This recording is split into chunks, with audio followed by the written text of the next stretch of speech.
আজকে আমি তৈরি করব চিকেন চাপ। তো চলো দেখি কিভাবে চিকেন চাপটা তৈরি করব। প্রথমেই আমি মিক্সারের বাটিটার মধ্যে দিয়ে দিলাম কাজু বাদাম, চালমগজ, পোস্ত, আদা, রসুন, পেঁয়াজ আর কাঁচা লঙ্কা দিয়ে ভালো করে একটা পেস্ট তৈরি করে নিলাম। এবার এখানে আমি নিয়েছি 800 গ্রাম চিকেন। চিকেনটাকে কিন্তু আগের থেকে আমি ভালো করে ধুয়ে পরিষ্কার করে নিয়েছি। এবার করব চিকেনটা ম্যারিনেট। এক একটা করে আমি মশলা দিয়ে দেবো। পরিমাণ মতন লবণ, হলুদ, জিরের গুঁড়ো, ধনের গুঁড়ো, কাশ্মীরি লঙ্কার গুঁড়ো, 1 চামচের মতন দেবো ছাতু, আর আগের থেকে যে মশলাটা করেছিলাম সেটা দেবো সাদা তেল, টক দই, গোলাপ জল, কেওড়া জল আর আতর, আর দিতে হবে গরম মশলা। এবার চিকেনটাকে আমি ভালো করে মেখে রেখে দিলাম 2 ঘন্টার জন্য। এবার একটা কড়াই আমি ভালো করে গরম করে নিলাম, দিয়ে দিলাম সয়াবিন অয়েল আর দিয়ে দেবো 2 চামচের মতন ঘি।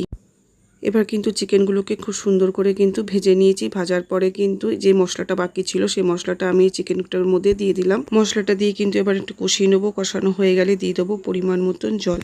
15 মিনিটের মতন কিন্তু এবার ঢাকা দিয়ে রাখবো, আর মাঝে মাঝে কিন্তু একটু নাড়া দিয়ে দিতে হবে, নাহলে তো লেগে যাবে। তাহলে বন্ধুরা আমার চিকেন চাপ রেডি হয়ে গেল।